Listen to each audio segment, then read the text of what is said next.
हाल तारा ने तो उदल मचा जाओ।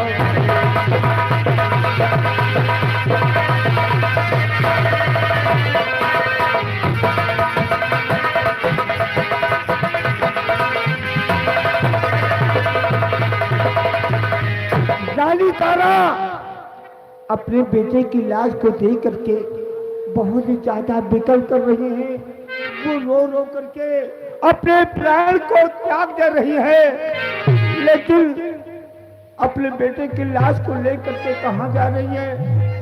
उनके पास एक गज कफन देने के लिए नहीं था।